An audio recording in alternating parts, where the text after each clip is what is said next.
bit adrift of the top 3 after this first lap. He's got a second, just the best part of 2 seconds behind. You see one of the cars jump into the inside. You see a Ferrari, I think it's one of the Ferraris there as well. Hopefully we're catching eyes. You see one of the couple of cars there. Янnik Müller going very close into turn 1. He's got Chris Pinchbeck up his inside. He's going to have to be careful not to squeeze him. A little bit of contact.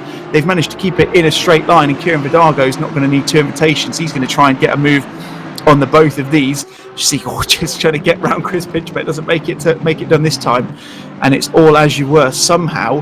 But that was very close indeed. I mean, it's great to see. I love watching it, but last-minute decisions like that, where you're just darting left and right, can really cause an accident, especially into such a heavy breaker zone as turn 1. I can't believe they all came out there. It was a great job to let from Янnik Müller to allow that space for Pinchbeck on the inside. He still had the track position as we spoke about in turn 3, so there was really no worries there for Янnik Müller. But I kind of feel like the frustrations in this race are going to run really high, because Ash Knight, I kind of feel he's doing a bit of a defensive job right now. Absolutely, yeah. He does seem to be putting on a good job of keeping a handful of cars behind him. I don't want to call it the Ash Knight train, but there is an ever-increasing gap between himself and 𝗧𝗔𝗟𝗘𝗡𝗏. There you go. I'll skirt around the issue, Aaron. You just jump straight into it. That's a good idea. As you can see, the 330 machine, that's 𝗪𝗏𝗔𝗡𝗧, looks to have dropped down, and he's got, I think that's 𝗪𝗏𝗡𝗏 in front of him in the Pulse Simsport machine. So we did see one of the Ferraris escape into the inside coming out of turn 14 as they finished lap 1. So I wonder if we'll be able to see exactly what happened there. And you've got Martin-Pilkington having to defend a few cars back as well, and it's Paul Lindsay who's all over the back of the current AM Championship leader, and he's got one of the Pulse Simsport machines behind him as well. So it's a case of pass or be passed at the moment, which is exactly what we want to see. Yeah, I just have to a little bit of information. These GT3 cars really can only, on a full tank, can only do about 70 minutes. So if anybody's going to be doing some early bird pitting, I kind of feel like we're going to see it at the 1 hour 10 mark. So 16 minutes to go before I think we might see some really early pits of some of the guys that didn't qualify necessarily good, but they've got the pace to win. Absolutely. You see 𝗬𝗏𝗪𝗏 go around the outside into turn number 4, manages to get the move done, and it's exactly what we were talking about, as Ash Knight's not going to let any sleeping dogs lie. Comes up the hill towards turn 5. It's that no way. Very, very tight. He's not going to make it there, no. Oh, goodness me. I thought he was going to make the move there. I'm glad he didn't, because that would have ended up in tears for the both of them. But it just shows exactly what we talked about, doesn't it, Aaron? 𝗬𝗏𝗪𝗏 came around the outside into turn 1. Went down the inside into turn 1, managed to get the outside for turn 2, but somehow kept it around the outside and got the inside for turn 3. And it just shows you that I'd say through the first sector you can run and overtake the entire way through, and they've paid my dividends there, and I'm quite happy with myself. Yeah, I held my breath at that point. We talked about that corner. It's really blind. There's only really one line you can follow, and Ash Knight looked like 𝗬𝗏𝗏𝗡𝗏 on an Acme rocket there. I thought he was going to just torpedo 𝗬𝗏𝗪𝗏. It didn't work out. He definitely folded in behind him, and I think that's such a sensible decision, considering, yeah, he looks like he's defending, but the 8th place is a really good position for him. He's a leading Porsche here in his class. Yeah, absolutely. He's doing a fantastic job so far, and like you say, doing a fantastic job in the Pro-Am class, leading that at this moment in time. He's got Chris Pinchbeck for companies. Oh, he's very sideways coming out of the final corner, and that's one of the Pulse Simsport machines. I think that's 𝗪𝗏𝗪𝗏𝗪𝗏 going a little bit wide out of there, and Ash Knight's got Chris Pinchbeck for company. Jean's watching in the chat. I know that she'll be very pleased to see her lad make the moves. He cuts across Ash Knight. No prisoners there from Pinchy in the number 43 Simsport Racing machine. And 𝗬𝗏𝗪𝗏𝗪𝗏 is going to be next up, and Ash Knight at the moment, Aaron, I hate to say it, but he's dropping like a stone, and I'm keeping an eye on 𝗬𝗏𝗪𝗏𝗏 and now Pinchy, because they've made the move, and now it's a case of how quickly can they tag onto the back of 𝗬𝗏𝗪𝗏𝗏 up in 6th. Yeah, I mean, 𝗬𝗏𝗪𝗏𝗏 and Hegel will be looking at Ash Knight thinking fresh meat is right in front of us, because yeah, he's been overtaken numerous times already off the start. Had a great start off the line, but it's really been downhill like from there. And I kind of feel like 𝗬𝗏𝗪𝗏𝗏 is just going to bide his time here. Fantastic overtake from Chris Pinchbeck. Left enough room on the inside for the Porsche of Ash Knight. He's got that done. 𝗬𝗏𝗪𝗏𝗏 goes next, and it's going to be a question of when, really. Yeah, absolutely. Not a question of if at all. And Ash Knight's going to be feeling a little bit down in the dumps, I would imagine, at the moment. But he's just got to try and keep his head and carry on with what he's doing. He's done a fantastic job so far, regardless. And at the top, 𝗪𝗏𝗪𝗏𝗏𝗏 has still got just under a second gap ahead of Jonathan 𝗪𝗏𝗏𝗏𝗏. It's ebbing and flowing at the moment, so they're still putting in very similar lap times. In fact, 𝗪𝗏𝗏𝗏𝗏 was 0.3 of a second quicker on that last lap and ran the fastest lap of the race, which is an impressive feat in itself. Rich Smith just over a second and a half, or just under a second and a half behind with Dean Riley, a couple of seconds back. Adam 𝗪𝗏𝗪𝗏𝗏 under increasing pressure, according to the timing tower from 𝗪𝗏𝗪𝗏𝗏𝗏, and then there's a 2.5 second gap back to 𝗬𝗏𝗪𝗏𝗏𝗏, and that's really where this train starts. And 𝗬𝗏𝗪𝗏𝗏𝗏𝗏 all over the back of Ash Knight in the slipstream racing car as they come out of turn 14, as they go on to lap number 5. And it's one of those, like you say, Aaron, Pinchbeck made the move on Ash Knight because he had the chance to, because obviously Ash got a little bit crossed up as he came out of the final corner, but Kieran's just biding his time, like you say, being a little bit careful, not making any silly decisions, and that's going to pay dividends later on in this race, because if you get any damage now, that's going to really impact you for the next hour and 20 minutes. Yeah, and it's not just the damage, David. We're talking tyre wear as well. It's 90 minutes. You don't want to be burning, precious rubber that you could be using to set lap times to trying to get round somebody, especially when they're making mistakes in front of you. Yeah, absolutely. As you can see, we cut to a replay. Dean Riley just gets on the inside, coming into the S's there, and a little bit of a love tap. Fortunately, gives him a second tap and just pushes him back the right way, which is subconsciously kind from the number 2 Simsport Solutions car. And as a result, that's been what's really started this plummet down the field for Ash Knight. But he's doing a good job of keeping 𝗪𝗏𝗏𝗧𝗏 behind at the moment. But like you said, Aaron, it's going to be a case of when rather than if, because 𝗪𝗏𝗏𝗏 is all over the back of that bright green Porsche, and he's going to remember every inch of that back bumper. But I'm sure he's going to be hoping he's not going to have to remember too much of it for much longer, because he's starting. Well, I say that it is now. I'm officially going to call it. It is now forming the Ash Knight train. Absolutely. I mean, like I kind of feel like that Porsche. It's not one of my personal favorites, but from a a professional opinion, I kind of feel like it doesn't do well on the compromised line. It really needs to use the full track to be a stable car, and you can see when he's having to run these shallow lines, especially in turn 1, the car really doesn't like it, and it's just inviting people to overtake. We've seen it here on the exit as well. He gets a bit of a slide as well, so the car looking a little bit unstable at times. I kind of feel like once that rubber, really kind of grips on the track, he's going defensive again. See 𝗪𝗏𝗏𝗏𝗧𝗏 taking the racing line here. That is a super compromised line. That is going to be a huge cutback. There, that is fantastic, but I still think Ash Knight's got track position into turn 3. Yeah, absolutely. It's that low torque power you talked about that the Aston Martin just have in relation to the Porsche. And as we can see, Martin-Pilkington is getting in the thick of a battle between 𝗪𝗏𝗏𝗏𝗏 and 𝗏𝗏𝗏𝗏𝗏. He's in the middle of the two at the moment and still continues to be. Tried to make the move, but had 𝗏𝗏𝗏𝗏𝗏 trying to make the move on him as well. And he's making every inch of that Bentley as wide as he physically can. I remember 𝗪𝗏𝗏𝗏𝗏𝗏 in the last season. I think it was round number 4 or 5 where he had a couple of the guys behind him because he didn't pit until later on in the race and did a fantastic job of holding them off. But he's going to be looking to make the moves up the table rather than down in the race this evening. And 𝗪𝗏𝗏𝗏𝗏𝗏𝗏 is going to have to try something a little bit more than that, but it was very close, wasn't it? Ash Knight put himself under a huge amount of pressure considering the run. He didn't necessarily need to go that defensive. He sort of went to the inside and just cut very harshly across and almost V'd the corner off. But fortunately for him, so he's got that low torque power in the Porsche and manages to hold on to the position at least for one more lap for now. Yeah, I kind of feel like in that situation his rig definitely flexed as he stomped on that brake pedal. There's just nothing else you can do. You just got to really keep the car straight, brake super hard. You are compromised, but there's nothing you can do because at that point you're really focused on saving yourself, saving the car, getting back on the racing line. And I think Kieran did a sensible job there. There's plenty of time in this race. Looks like he's got the pace as well. So Ash Knight's not going anywhere. I kind of feel like I think it's going to be a game of attrition. I think this overtake is going to come from a mistake from Ash Knight. Yeah, absolutely. Like I say, Kieran's just got to keep himself composed. You see Ash, again, goes a little bit defensive, nothing as much as he did on the lap before.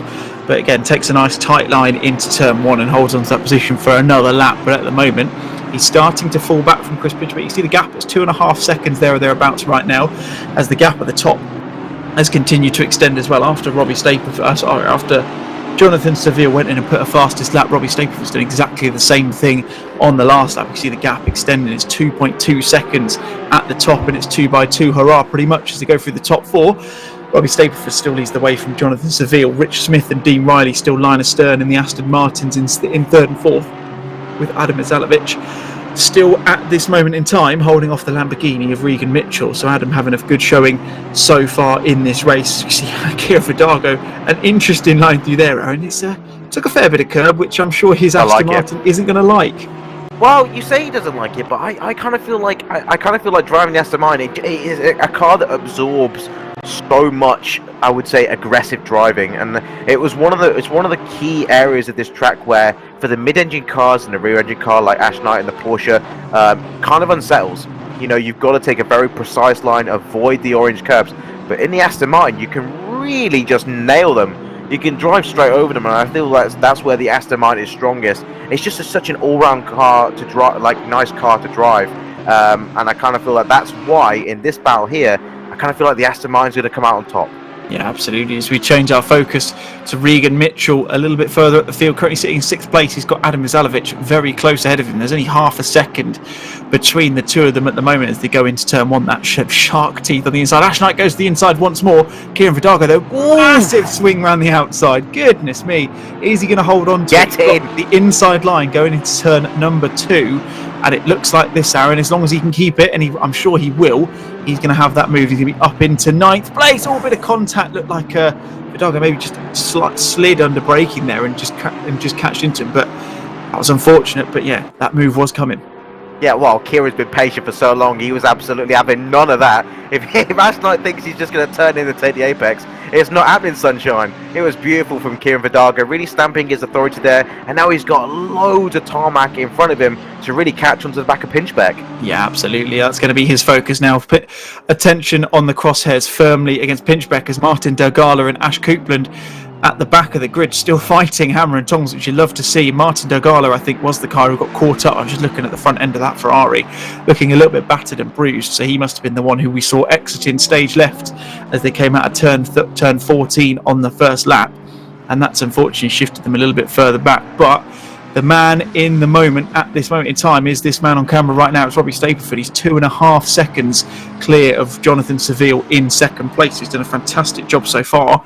But Aaron, we know how this goes. There's still an hour and 15 minutes left to go. And of course, the big point is there's still a pit stop to be made. So although he's got the gap now, it's certainly something that can change if a pit stop goes wrong, or if Jonathan Seville forces a strategy that Robbie Stapleford just simply doesn't want to do. Yeah, Stapleford said in his last interview as well that he made a mistake on his pit stop. It's kind of like his weak spot, during these endurance races. And I kind of feel like, 2 seconds, 3 seconds is maybe what? Just overshooting the pit slightly, you lose a ton of time. Or maybe not getting, if you've got a manual start on the car coming out of the, you've got a primed ignition and they do the start. If you don't get that right, you're losing time there. Or you momentarily sit on the pit limiter as you're coming out of the pits. That's also time. So lots of places to lose time. And hopefully this time around, he's really practiced his pit. Yeah, absolutely. He has to have something. He has to have some sort of plot on the copybook there, doesn't he? If it's the pit stops, like you say, it's probably one of those where it's not the place you want it to be. You wouldn't mind making a bit of an oversteer here every now and again. As you can see, 𝗏𝗏𝗏𝗏 actually lost 5th position back to Regan Mitchell. I wonder if we'll be able to see a replay from how that's happened. I'm sure Steve Proudly is with his octopus hands in the broadcast studio, fiddling around trying to find something, because I know he's got enough screens to light up the Blackpool Tower, based on where he is at the moment. So I'm sure he'll be looking for something profusely at the moment. But you can see just behind, 𝗏𝗏𝗏𝗏 Müller starting to catch up to the back of these guys, as Marcus Hagel in 11th place is the first man so far who's not really had the chance to make the moves on Ash Knight. So he looks like he's becoming a little bit more comfortable in that Porsche. Like you say, tyres maybe gripping in, and he's starting to find a little bit of comfort in that car now. And also, what's really working for him right now is Hagel really doesn't have breathing room. He's got Simon Wooks behind him. He's an absolute contender. Really surprised to see him down in 12th. He's a master of the pit strategy. Simon Wooks is. It's really interesting to see what he does.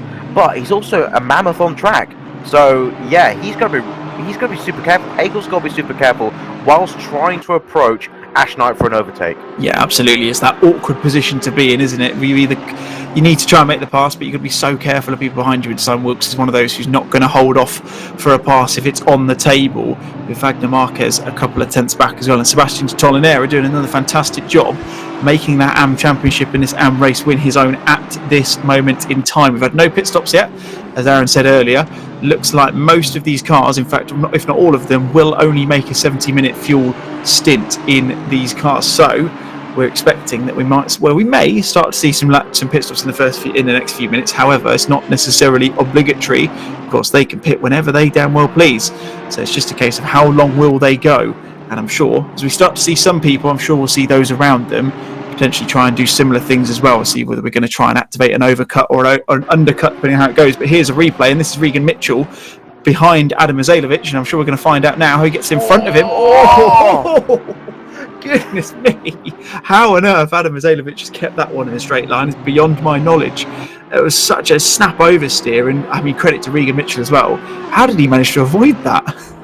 That was some great reactions there from Regan Mitchell, but an absolute purple heart to 𝗏𝗏𝗏𝗏𝗏. That snap it looked like it was cruising, no problem. Then all of a sudden, the back end's got loose. He's trying to correct it just by counter steering. Ferraris do not like that, so he's had to slam on the brakes. Both of them come out of it unscathed. And really, when we saw them together, they weren't that far apart. So Adam's really not lost that much, actually. So it's game on.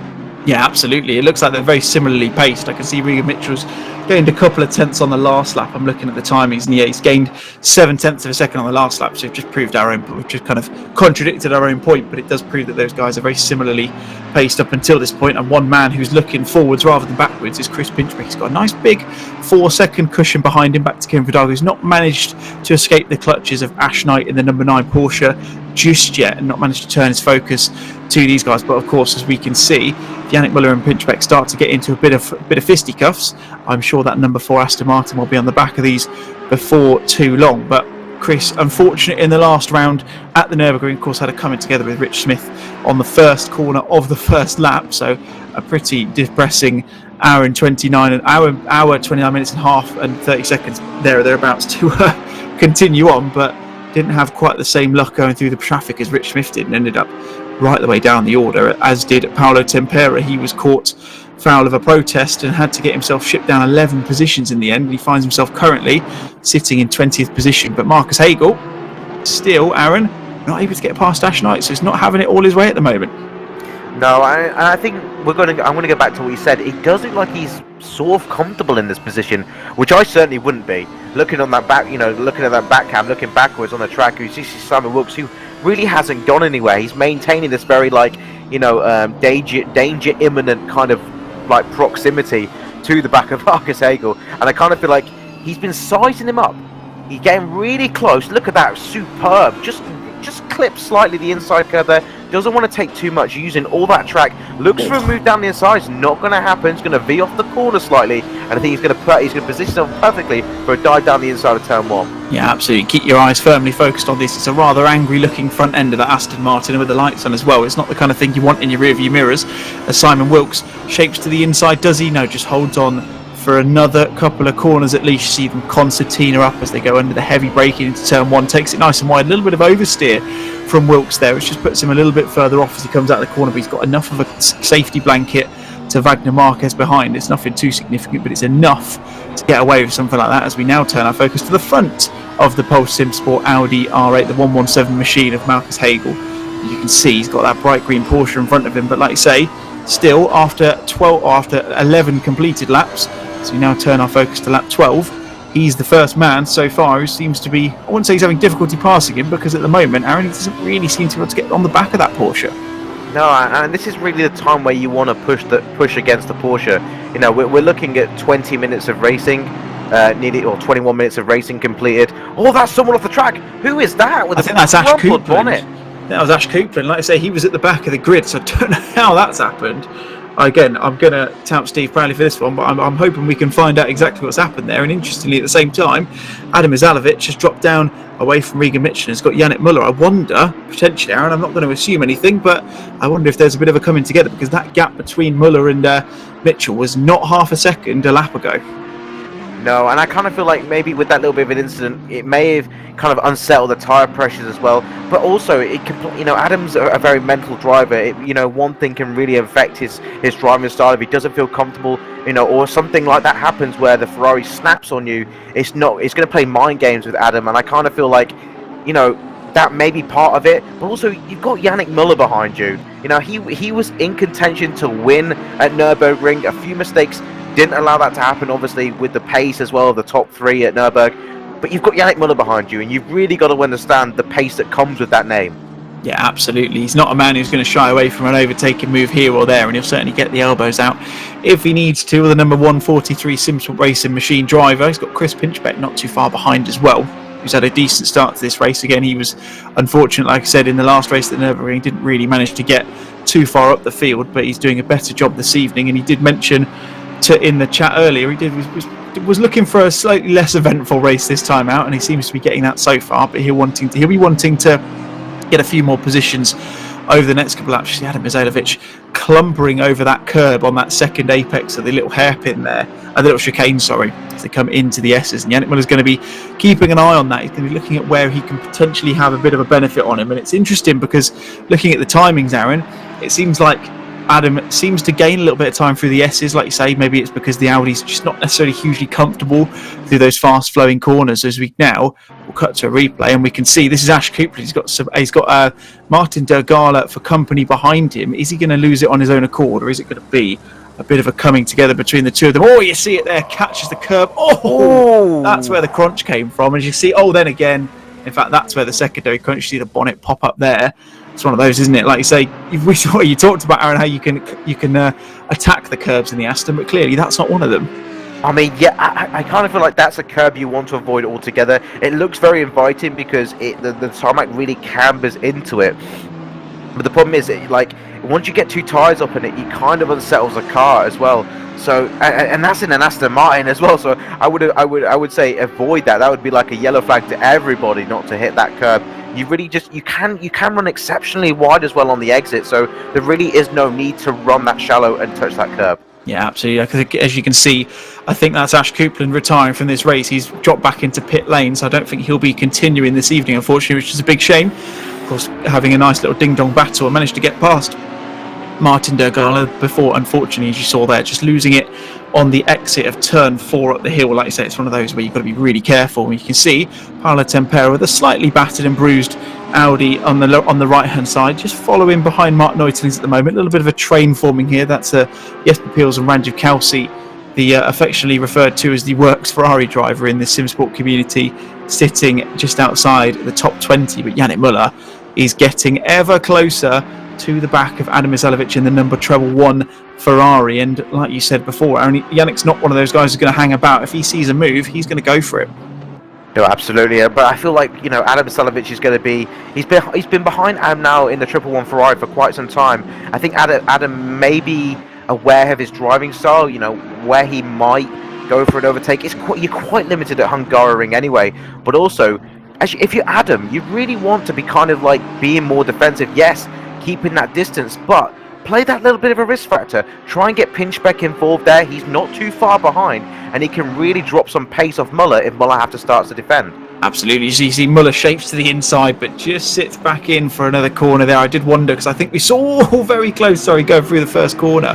I did see Adam just get a little bit of oversteer, as maybe he downshifted a bit too much going into the final corner, which just offsettled him and put Müller in a chance to potentially take the move, but didn't on that occasion. Again, it's just one of those, just letting him know he's there, just showing him the eyes. And like you say, you mentioned, Aaron, how Adam can be susceptible to what we class, I suppose you call it, as mind games. So Yannick's going to be doing all he can to try and offset the 𝗏1 driver, but at this moment in time, he's still holding on to it. Of course, all of this is going to continue to bring Chris Pinchbeck into the field of things, and Kieran Fidalgo has gained a second back on Pinchbeck over the last few laps, managed to gap to Ash Knight and Marcus Hagel and co just behind him, so he's going to be wanting to get into this battle and make it after too long into a quartet rather than a triplet.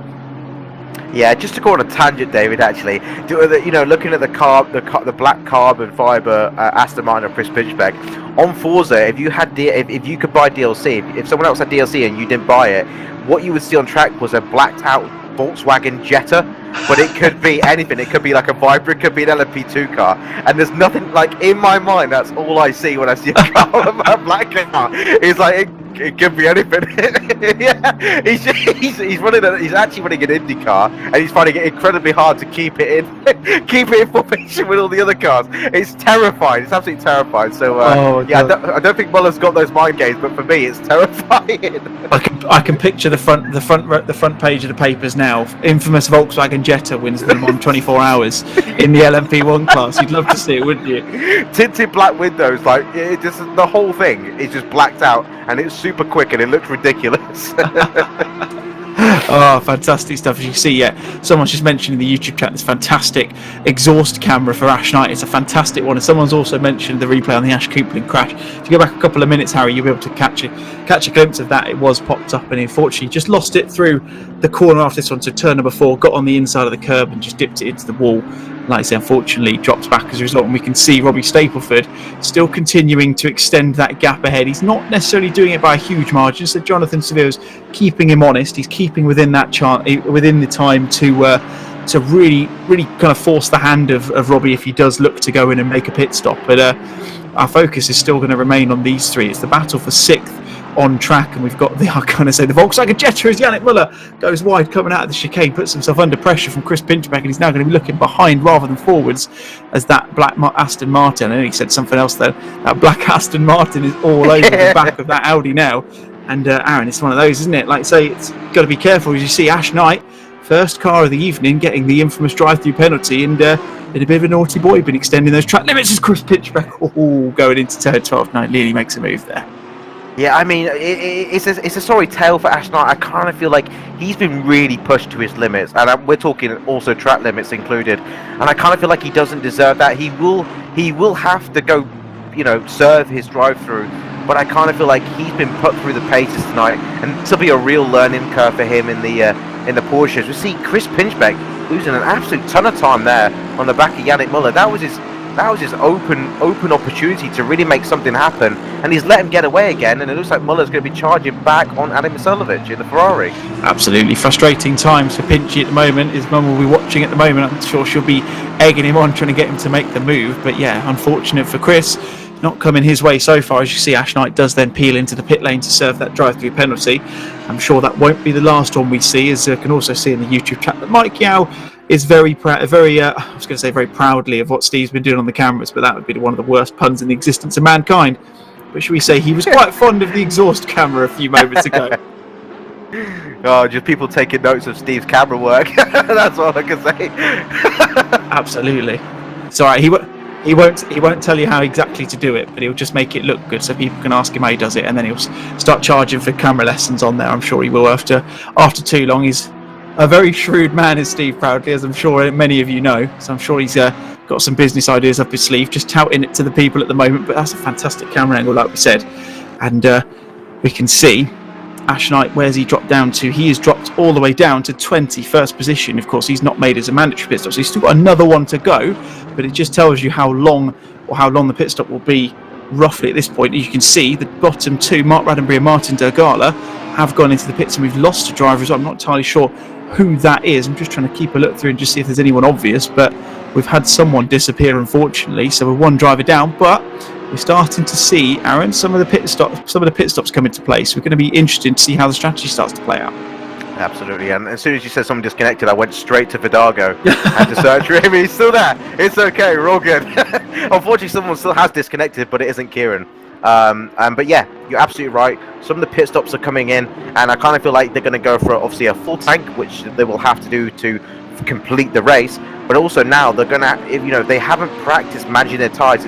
I have to say something, David. It is super hard. Like I did it in the Porsche Cup on Monday at Paul Ricard, where I had to go one set of tyres. So did Regan Mitchell. It is really difficult. It is a really hard task to be able to balance those lap times and also the tyre grip, the tyre wear as well.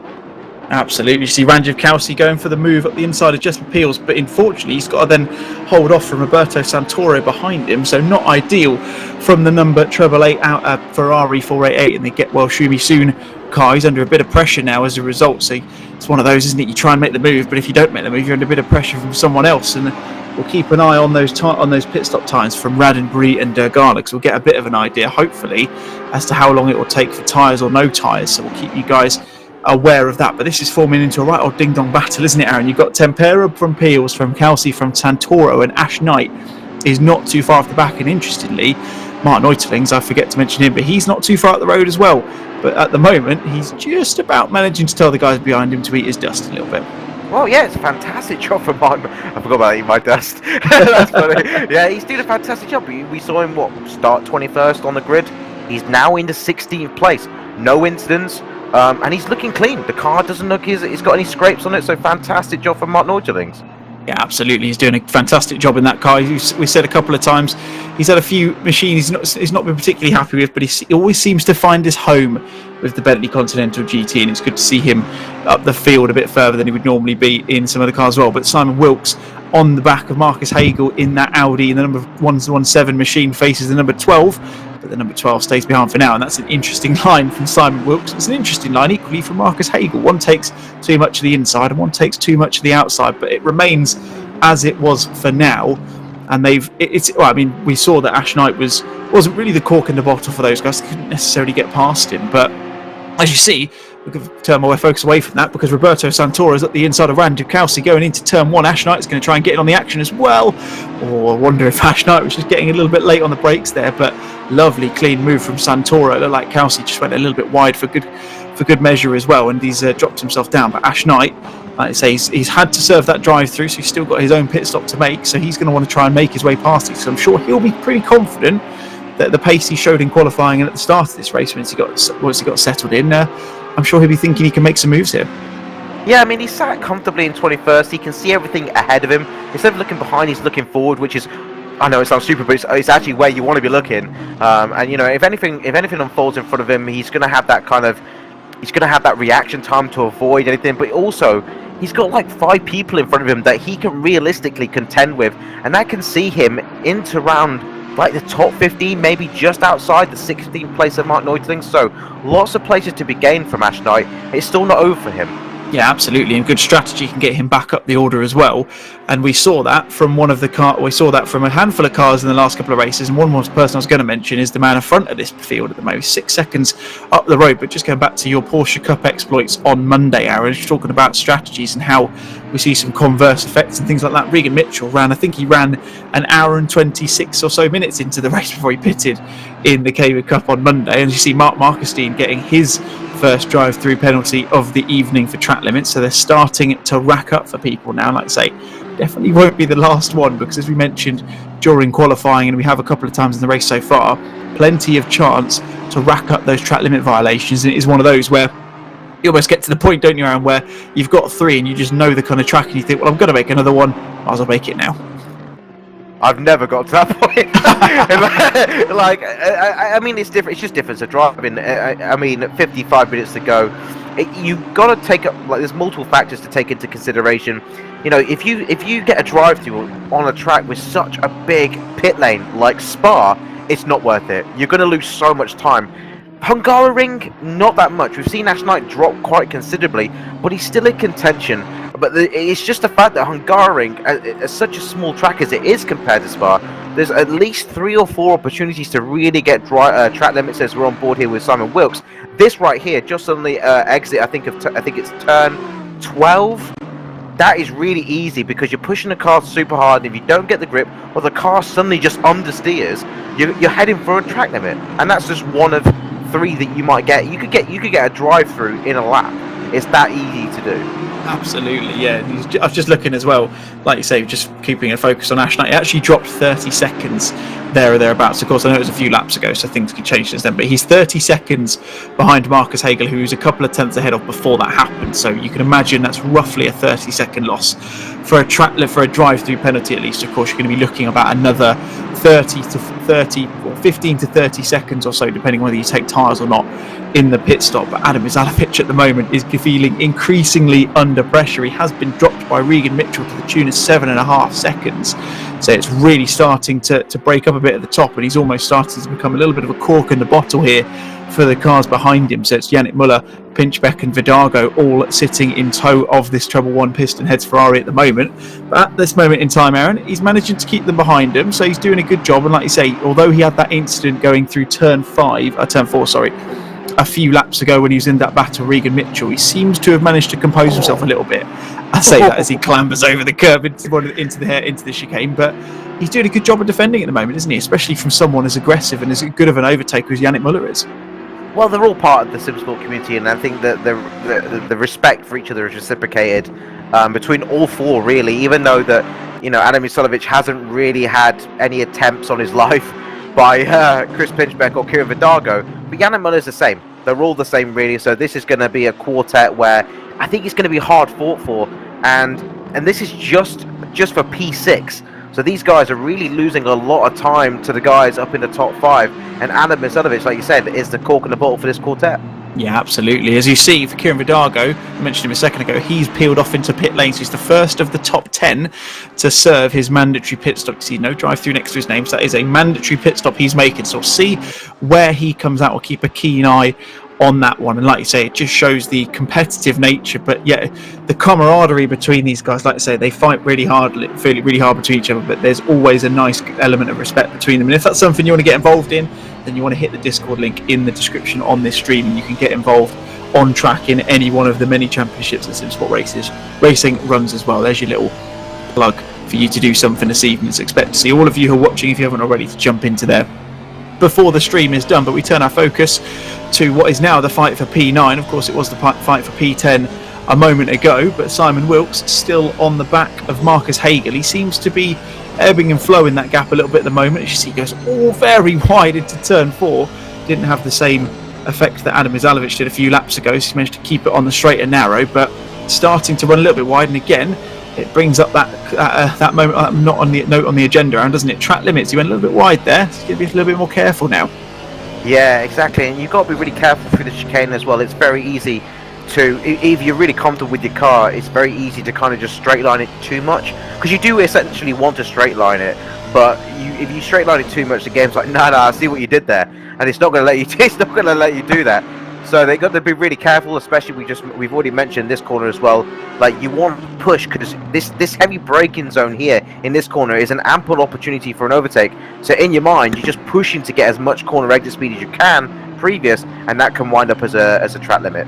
Yeah, absolutely. Although he seems to have kept himself within track limits and done a fantastic job closing up over the last couple of corners, but as a result, Mr. Strategy himself, Simon Wilkes, oh goodness me, goes into the pit lane. He's not holding anything back as he went into the pit road there. As you can see, 𝗬𝗓𝗏𝗧 also in the 143 Simsport Racing car in the pits as well, and that relieves Marcus Hagel for a few laps at least, and we'll keep an eye on the Pulse Simsport car to see what he does over the next couple of laps. Will he choose to effectively check against the pit stop of Simon Wilkes, or will he continue on and run his own race? Remains to be seen. As you can see, that's promoted 𝗬𝗔𝗟𝗘𝗡𝗏 and Paul Lindsay up into the top 10, with Rich Pixley sliding through turn 3 in the To The Stars 𝗪𝗏𝗡𝗏 livery inspired Aston Martin behind Paul Lindsay at the moment, sliding through there, and that's it's going to be a surefire way to put your second set of tyres on at the pit stop, isn't it, Aaron? Yeah, I think that is a sign, if no other, to go change tyres. He's hitting that imaginary handbrake they've got in these GT3 cars. I love it. I was just keeping on board though. I was actually just checking out the times at the top 5 of the timing tower. Stapleford really is the only guy at the moment in the McLaren to be in the 43s. The high 43s are 43.9s, but Seville, Smith and Riley all behind him in second, third and fourth in the Aston Martins, running 44.3s. So they're running around 0.4 a lap slower, and if they want to get this overtake on Stapleford, it's going to have to be done in the pits. Yeah, absolutely. You can see there, that's 𝗬𝗏𝗏𝗧, who's just come out of the pit lane, and 𝗬𝗏𝗏𝗏𝗧 very close behind him as he was before. I wouldn't necessarily say, I mean, he's probably gained a couple of tenths here or there, so the undercut maybe not as prevalent as he might have been hoping for, so he still sits behind his teammate in the Audi this evening, but he's a little bit closer than he was before. So now it's really over to the likes of 𝗬𝗏𝗏𝗏𝗧 and Chris Pinchbeck to see what they're going to do. Now their hand has been shown to them, they need to consider whether they're going to pit and effectively go with what these guys have done, or whether they're going to carry on doing what they were doing and run their own race and see if they can extend a bit further. But look at the gap that 𝗬𝗏𝗏𝗏𝗧 has managed to close on 𝗬𝗏𝗏𝗏𝗏𝗏. That could be something to do. Fresh tyres. Oh goodness me, Chris Pinchbeck. I thought this was a GT3 race, not a drifting championship. There's some oil on the track somewhere. Yeah, but exactly the same thing as Rich Pixley does. But yeah, fortunately, both of them still pointing in the right direction. But yeah, ever the point of increasing the suggestion that potentially some new tyres needed on these Aston Martins at this point in the race. Yeah, and new underpants, as a broadcaster just said. I think it was definitely a co-brown, especially into that corner. Things can go so wrong. I have to say though, 𝗬𝗏𝗏𝗏𝗏𝗏 coming out of the pits now. Usually, you kind of want to be in clean air, don't you? The game plan is you want clean air, stretch your legs, warm those tyres up, and really set those lap times you were doing in qualifying, right? Bearing in mind how much fuel you've got on board. But I don't think he's going to be that unhappy being this close to Yannick. As it goes up the inside there, mistake from 𝗬𝗏𝗏𝗏𝗏𝗏, who hasn't warmed his tyres up. He's still going to have track position, but this is going to be a huge benefit, because in essence, if Chris Pinchbeck doesn't get a great pit stop, I kind of feel like he's made the undercut already. Absolutely, yeah, it certainly looks like it, doesn't it? These guys are running some pretty quick lap times. You see Dean Riley pitting from 4th position, so the first of the true top runners to jump into the pits at this moment in time. Of course, discounting these two who are obviously in the top 10 before this happened, but Vidago all over the back of of 𝗬𝗏𝗪𝗏 at this moment in time. You see 𝗓𝗛𝗓𝗏𝗧 and Chris Pinchbeck going into the pits as well. You see Chris Pinchbeck lost about 0.8 of a second as they went across the timing tower as they went into the pits there. So maybe a little bit more cautious going up to the pit limiter as they went into the pit. So now it's really a case of we're going to see how these guys are going to shape up. Dean Riley, you would imagine, is going to come out at least 10 or 15 seconds ahead of these guys. He had Regan Mitchell closing him up a little bit at that point as well, but really the focus is on these two now against those two who are in the pits. Where are they going to come out? Is it going to be advantage Müller and 𝗦𝗪𝗓, or is it going to be advantage 𝗬𝗏𝗪𝗏 and Pinchbeck? It's too close to call. I really feel like these guys are at such an advantage. They pitted at the right time, taking that 50-50 strat. They've got the tyres almost warmed up, I would say, if not warmed up already. And I kind of feel like they've got advantage on Adam and Chris Pinchbeck. Absolutely, yeah, certainly seems to be at the moment. You see 𝗬𝗪𝗓𝗏 coming out of his pit box. That's Ash Coupland and Ash Knight in there as well, so he's making his pit stop as well. Pinchbeck has made the move. He's got well out in front, and that could be, I mean, it's probably not going to be, but one to consider there, is that to do with a change of tyres or not? The gap's probably not big enough to be so, but interestingly, as you can see, 𝗬𝗏𝗪𝗏 and Kieran 𝗏𝗏𝗏 definitely out front of 𝗬𝗏𝗪𝗏𝗏. I can only assume as well they're going to be out ahead of Chris Pinchbeck as well. Yeah, so really at the moment, as it stands, I think Adam's lost 3 positions down to a pit. That is gonna, well, that's just terrible news for the Ferrari driver who's done so well to defend for so long. But this has just freed the shackles that were on 𝗬𝗏𝗪𝗏 and Kieran 𝗏𝗏𝗏. And you've got to think as well, Kieran is just I think he's just tailgating right now. Just keep him behind Yannick. He's got no reason to push. He knows Yannick's got the pace, especially from qualifying as well. So I think it's just a case of sit behind the Audi, sit tight, and let Yannick do all the hard work. Yeah, absolutely. Like you say, he's a very patient man, is Kieran. I know that from driving with him in the past, and especially in the GT4 leagues as well. He's a very patient guy, but he'll make the move when it presents himself. And I'm just looking at the time and like I say, they've gained 4 seconds to Pinchbeck and 𝗬𝗏𝗪𝗏, and 𝗬𝗏𝗪𝗏 actually lost another 4 seconds back to Pinchbeck as well. So he's actually lost 8 seconds almost in total, which is huge in the grander scheme of this race. So it's very interesting to see that the undercut seeming to be very powerful so far. Rich Smith in the pits as well as Paolo Tempera gets himself a drive-through penalty, 3rd man of the day to get one of those. As you can also see, Rich Pickley and 𝗪𝗔𝗡𝗧 pitting as well. And probably, perhaps annoyingly for Rich Smith, I've just noticed there, Aaron, he's come out behind the very wide Bentley of Martin 𝗏𝗏𝗧𝗏. Oh, that is definitely not what he wanted to say. Not what anybody wants to say. I mean, like, if he's going for that pit strategy where he wants to get that clean air, he's not got it now. And I kind of feel like he's going to have a real job on his hands, because Mark is well within his right to defend that position. He's not yet taken his pit, but he'll do anything to make an advantage, and this is advantage Martin 𝗏𝗏𝗧𝗏's. Yeah, absolutely. I'm just looking at the pit stops at the moment. It does look like these guys have taken tyres. Just looking at 𝗬𝗏𝗪𝗏𝗏 pit stop, 1:20 in the end. He was in pit lane for, which is massive. I'm just comparing him to Ash Knight as an example, who was 8 seconds quicker in the pit stop phase. You can now see the top 3 runners on track have pitted. Robbie Stapleford, race leader, peels into pit lane as Jesper Peels ironically goes past him as well. That was something I genuinely didn't mean to do, but we'll run with it anyway. And Martin 𝗏𝗏𝗧𝗏's making that Bentley as wide as he possibly can. I said it's 𝗖𝗔𝗟𝗘𝗡𝗏𝗏. He did it last season and frustrated a handful of drivers when he went very, very long into that race around a track that's difficult to overtake on. As you can see in the picture-in-picture, Adam 𝗍𝗓𝗍 is now under pressure, Aaron, from Simon Wilkes, who's really been a beneficiary, and Adam's dropped right the way down in that pit stop phase. Yeah, I think he's not had the opportunity to get his tyres up to temp really, and also if you push on your outlaps, you're really damaging those pressures as well, because you're running the curbs, it will naturally drop the pressures, and they'll never really get up to that race temp that you need. You can see him go super wide there. He's probably going to have to let off a little bit, which is going to encourage Simon Wilkes to take a dive down the inside. He doesn't, just follows him through, but it looks like Stapleford, Seville have come out back with no distance changed. Looks like still like 5 seconds right between them. Yeah, absolutely. It's looking fairly close at the top, but not close enough for Seville to make the move. And like I say, they've just seemed to match each other's strategies. As Martin 𝗏𝗏𝗧𝗏 still manages to hold on to that 8th position. Like I say, it's going to be frustrating. In fact, it's going to be 6th place. In fact, at this moment in time, this is going to be frustrating Rich Smith beyond belief. And like I say, we know he's a good defender, and he's going to be putting all of his tools to full effect at this moment in time. Simon Wilkes still pressuring the back of Adam 𝗍𝗏𝗏𝗏, and that's Marcus Hagen who's just come out the back of them as well. As you see, Martin 𝗏𝗏𝗧𝗏's going a little bit wide there, going up into turn 6. He manages to just about hold the inside. Rich Smith all over the back of him hounding the back of that positive perception Bentley. He's going to go up the inside. We mentioned it was an overtaking move, spot rather, didn't make it that time. As all you see there, switches to the inside, cut back into the S's. What a lovely move.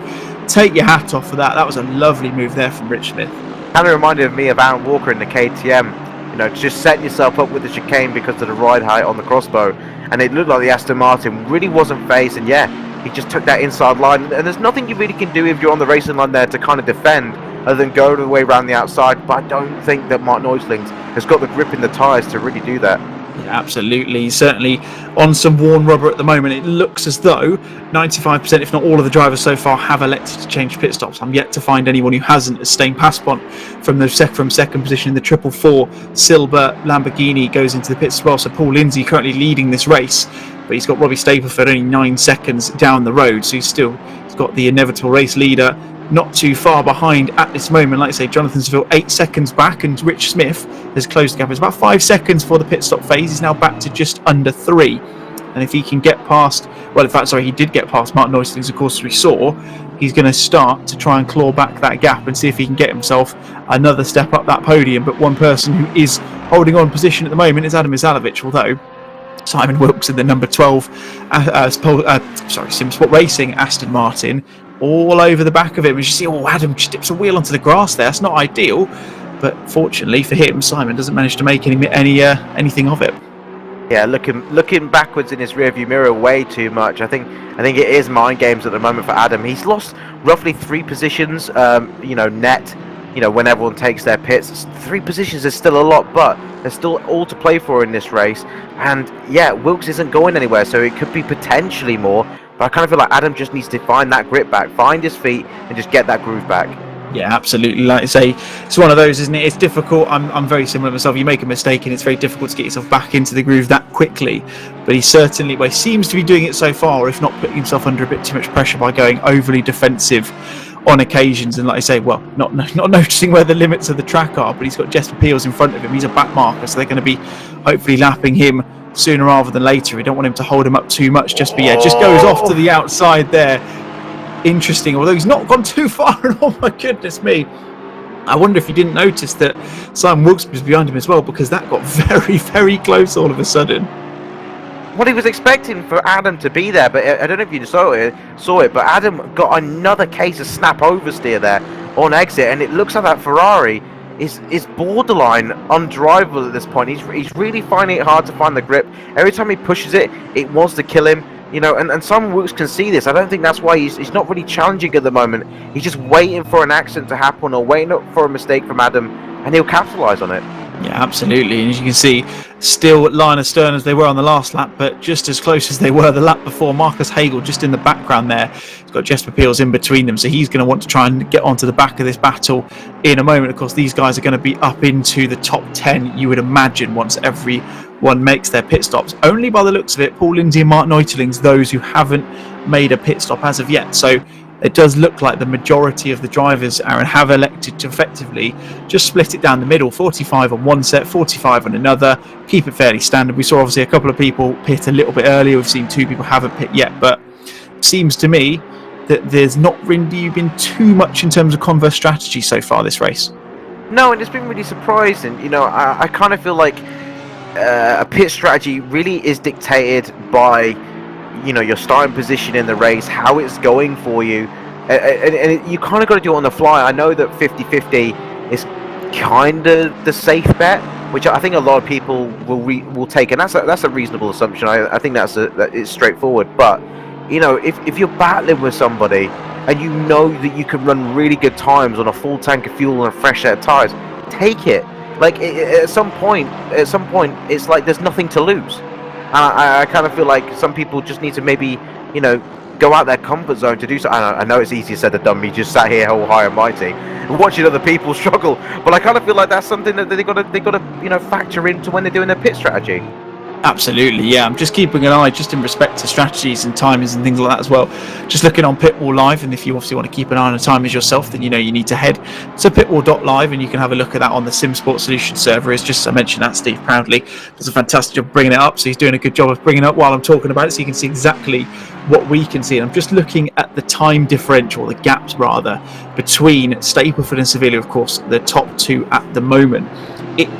Now, it was increasing steadily over the first stint. We saw that, and of course it went massively up when Seville pitted just before Stapleford did, but it's actually starting to come back the way of Jonathan Seville at the moment. It still is to the tune of 7.5 seconds. However, looks like Seville's a bit more comfortable in this first lap. In fact, on the last lap alone, gained another 0.3 off the back of the Zzancho Simsport car, so it's still something to keep an eye out for. But at the moment, on the bigger picture, 𝗏𝗲𝗄𝗎 is all over the back of fellow Porsche driver 𝗏𝗏𝗏𝗏, who of course we saw got caught up with the drive-through early on in the race and started dropping like a stone from the start. Got caught up in a couple of incidents between Dean Riley and then lost a few positions from there, but certainly holding his own against the 229 machine, who's only a few tenths back, but he's got a big old gap ahead of him as 𝗏𝗏𝗏𝗏's just dropped into that gap just behind 𝗏𝗏𝗏𝗏𝗏, but in front of 𝗏𝗏𝗏𝗏𝗏 to the, I say, got 11 seconds worth of a gap there. But Mark 𝗏𝗏𝗏𝗏𝗏 and Paul Lindsay, Aaron, still yet to pit. As we say that, ironically, Paul Lindsay jumps into the pits.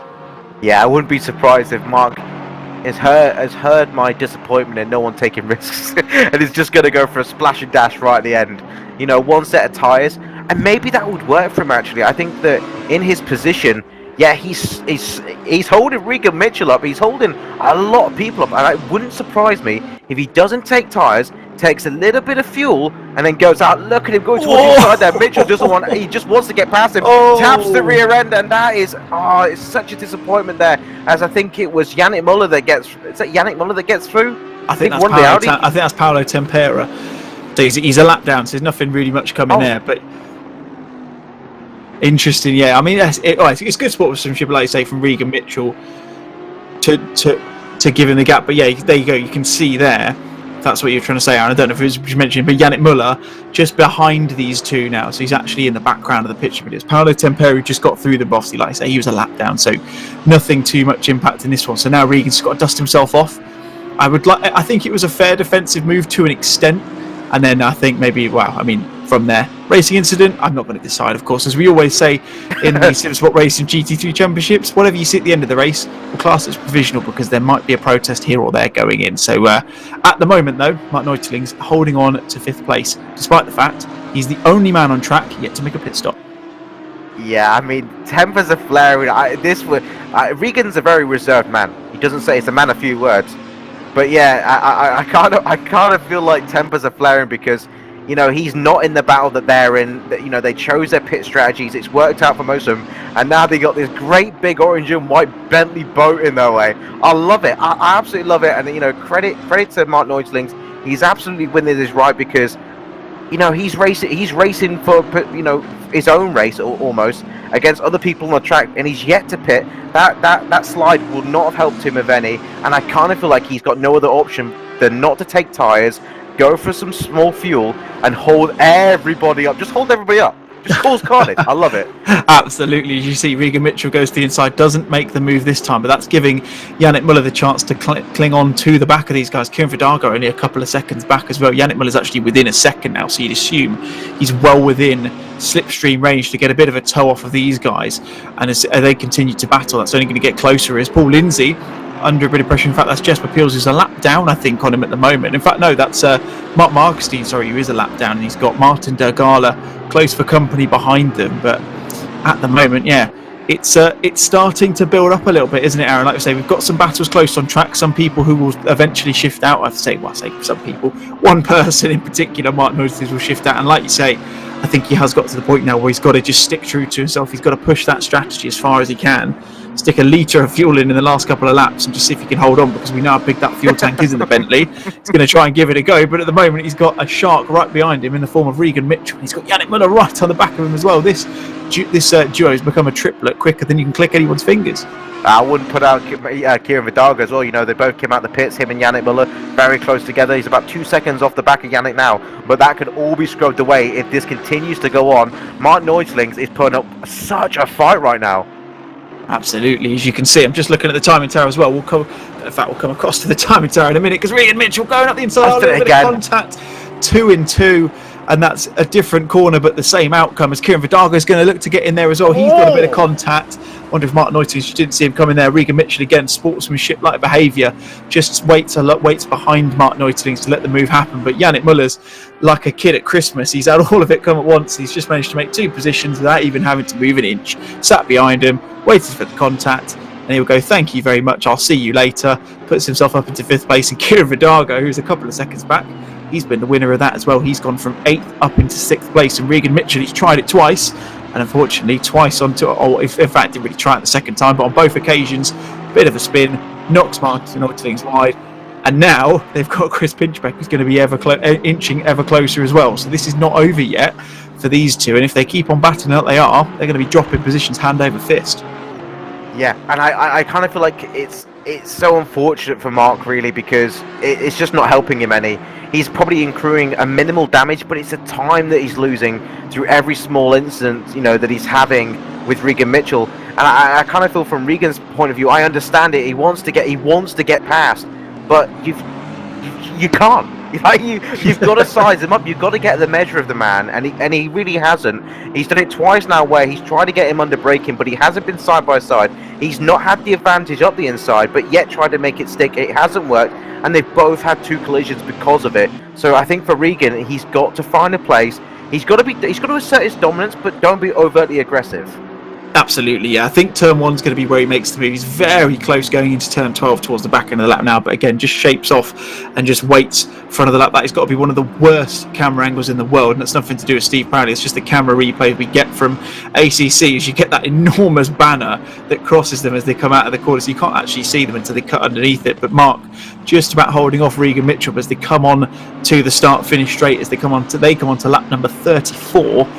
They're still nose to tail, and Regan Mitchell's getting closer. He's got a couple of tenths behind, so it's not necessarily there to make the move at the moment. Shapes to the inside, but Mark's very, very aware of that, and it's not his first rodeo, is it, for Mr. Martin-Pilkington? He's done this a few times now already, and he's not going to be put off by someone just putting their nose up the inside of your mirror, is he, Aaron? No, he's completely unfazed. He doesn't seem to be driving too defensively. He does kind of switch to a more like trails braking strategy, where he kind of moves towards the midline of the racetrack, and I kind of understand that, but he's not really defending like we've seen from like the likes of Ash Knight, for example. He looks like he's running his own race, and he looks like he puts a lot of trust in people around him, and sometimes I think that's not helping him any. And whilst this is all going on, Pinchbeck is catching him, and he's only you can see that Volkswagen Jetta coming. It's terrifying. I swear to God, like it's coming. He's only 2 seconds behind. Jetta's going to get you, or words to that effect. Oh, brilliant stuff. And yeah, he's going to be very, very. In fact, he is close enough to see them very clearly through his front windscreen. He's going to be looking to shape up and move, I'm sure, over the next few laps. If he keeps clawing away the gap like he is, he's probably less than 2. In fact, he's clearly less than 2 seconds. In fact, he's less than a second away from them at the moment. And one man who's starting slowly but surely to try and eke away at that gap is Jonathan Seville up in 2nd place. Робby Stapleford, as we've just gone past the hour mark, as we're 2/3 of the way into this race here at the Hungaroring, is still sitting pretty at the top of the top of the leaderboard in 1st position. He's still leading this race, but he's got a 7-second gap, which is very slowly being cut into by Pole Simsport's Jonathan Seville, not by anything significant. So he's got to do a little bit more if he wants to make the move by the end of the race. But he's doing that job slowly but surely at the moment. Rich Smith sitting in 3rd place, but we're focusing still. Martin-Pilkington still managing to retain 7th place. Still yet to pit, of course, so it's only a matter of time before Regan Mitchell and Chris Pinchbeck either make the move on track or in the pit stop phase. I say the pit stop phase theirs ended quite a while ago, but very close every time Regan Mitchell jumps on the brakes out, and I'm getting a little bit worried, and that's no disrespect to him, but I get a little bit worried there's going to be a coming together, because we've already seen a couple of them so far. Yeah, I mean, it's no surprise. It'd be a great shame, as this is now going to form into a triplet battle. It could be a great shame if Regan Mitchell makes contact for a 3rd time. He's a man that doesn't really take. Oh, that was super late there from Chris Pinchbeck. Sorry, really late on the brakes. I had to just straighten up the car does get the cutback. He's still not going anywhere in this battle. And I kind of feel like if 𝗏𝗏𝗘𝗏 doesn't do something, he's going to be so angry as he gets... I thought you got a run there as it come out of the chicane. Didn't happen. And that Aston Martin is now super close. Absolutely. They've already lost 4.5 seconds almost to 𝗬𝗏𝗏𝗏 ahead, and it's going to be even more because obviously going through this twisty section, they're losing time hand over fist. And look at this. It's very much a triplet now. As you can see, yeah, lost 9/10 of a second through that middle sector alone. So they're all the time being lost at the moment to that Simsport duo of 𝗦𝗪𝗕𝗏 and Müller, and you can see 𝗏𝗏𝗏𝗏 just looking every which way to try and make the move on Martin-Pilkington. But that Bentley, it's wide on track, and he's making it even wider because he's defending it. He's just putting it in the perfect positions. And 𝗏𝗏𝗏𝗏 at the moment just can't seem to get the move done. He's getting a great run out of the final corner. This could be his best opportunity yet. He's all over the back, and it looked like Martin-Pilkington's got a wheel on the grass as he came off of the final corner. 𝗏𝗏𝗏𝗏's all over the back of him now. He's going to try and go to the outside. He's going to use that fresh rubber to full effect. Look at him round the long way round, and Martin-Pilkington's just going to shut the door, isn't he? He's going to go, no. You're not going to make the move this time, sunshine. Rather aggressive move, gets the elbows out. And now 𝗏𝗏𝗏𝗏's going to come in on the outside as well. He's going to go and have a bite of this action, but elects to just sit and live another day. But 𝗏𝗏𝗏𝗏's tried it in a couple of different areas now, but he just can't get it to happen, can he? No, and really, truly, this could be a lifeline, because I don't know if you've noticed, obviously Chris Pitchbeck caught them up in reels. He just reeled them in, and it's the same for 𝗏𝗏𝗏𝗏𝗏, who was in 6th before the pits, fell down to 10th. Don't know what happened to his Ferrari, but he is very, very close. Just over 3 seconds, and he might be on the back of this. Absolutely, you can see them in the background of the picture, and he's interestingly still pulled Simon Wilkes with him as Martin-Pilkington misses the apex, and that's going to put him under pressure, but still has managed to come out into the S's ahead of 𝗏𝗏𝗏𝗏𝗏. He's thinking to himself, goodness me, oh, there he goes. 𝗏𝗏𝗏𝗏𝗏 drops to the outside. I don't know whether that... I can only assume he's actually got to the point where he's just had enough of it now, because that didn't look like a mistake. It just looked like he just went wide on his own accord as Ash Knight comes in for another pit stop. Interestingly, I didn't see a drive-through penalty on his name, so I wonder if he's just given up the ghost and he's having to retire from this one, which is a big shame considering where he got to in qualifying. But 𝗏𝗏𝗏𝗏𝗏 has finally been released. He's lost 7.5 seconds to 𝗬𝗏𝗏𝗏𝗏𝗏. He was up in 5th before the pit stops. He's now down to 7th, and that 7 seconds, Aaron, is going to be a mammoth task for him to gain back. And after all of that time, he's going to be frustrated, for want of a better phrase, and he's going to want to try and not push too hard, whereas Martin-Pilkington has now got to turn his focus to defending from another 2 cars behind him. I mean, yeah, but what a tremendous job from Martin-Pilkington. It's the only person who hasn't pitted. He's still not pitted with 25 minutes to go. How on earth is he keeping that Bentley on the road? I don't get it. Like, it must be so unbearable to drive. I don't know how he's doing it. Oh god, yeah, he's putting himself through his own bit of torture, isn't he, really? Because those tyres are going to be squealing at him. We saw some of the Aston Martins going sideways through turn 3, it's just gone through there. He's going to be sliding every which way possible. You've seen it happen a few times. And Marcus Hagel is just off the back of this trio as well, so he's going to make that into a quartet before too long. If these guys can't get past Martin-Pilkington, he goes wide, and I wonder if he's now... Oh, bit of contact, Simon Wilkes. It was almost a repeat of what happened with I think it was Jesper Peels a couple of laps ago, getting out of the way of the back markers. Interestingly, for 𝗏𝗏𝗏𝗏𝗏𝗏 and Simon Wilkes, and Wilkes getting caught being too close behind the back of 𝗏𝗏𝗏𝗏𝗏 and just gets caught up as Martin-Pilkington's rejoined the track. It's one of those that's difficult to avoid, but a little bit of a clumsy mistake. And as I mentioned, it was going to be a quartet, because now 𝗏𝗏𝗏𝗏𝗏 has disappeared up the road a small amount, but it's still a triplet because Marcus Hagel is right on the back of them as well. So Martin-Pilkington has got another car to have to try and defend from. Yeah, it's going to be really interesting when Mark comes out in the pits. I think he's definitely not going to change his tyres in that Bentley, and I think for good measure he'll have a really good result. 30 seconds in the pits. He has had a few incidents that have, he's lost time, so he might not be further up the table than we would have expected him to be, assuming that he's going to take this pit strategy. But I think, I feel sorry for Martin-Pilkington, just because he was letting them past, but he then decided to put the throttle back on and go side by side. And I think at that point with Simon Wilkes, it's just kind of an incident. It's a misunderstanding. If you feel like he's letting you by, you don't expect him to be there on your outside. But that's where he's going to be. He's not going to be on the racing line. So I kind of feel like it's just a bit of miscommunication between the two drivers and nothing really intentional. But it means that Mark Hagel's got to do it as well.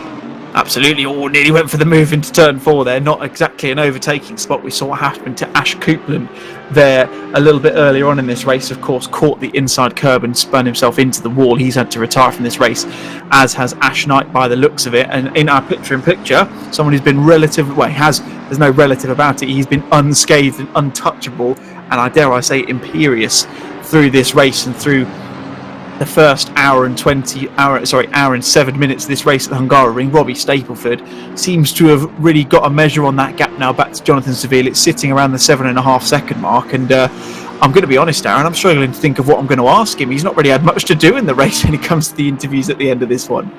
Yeah, just ask him what he had on his sandwiches for tea or something. I really don't know. Yeah.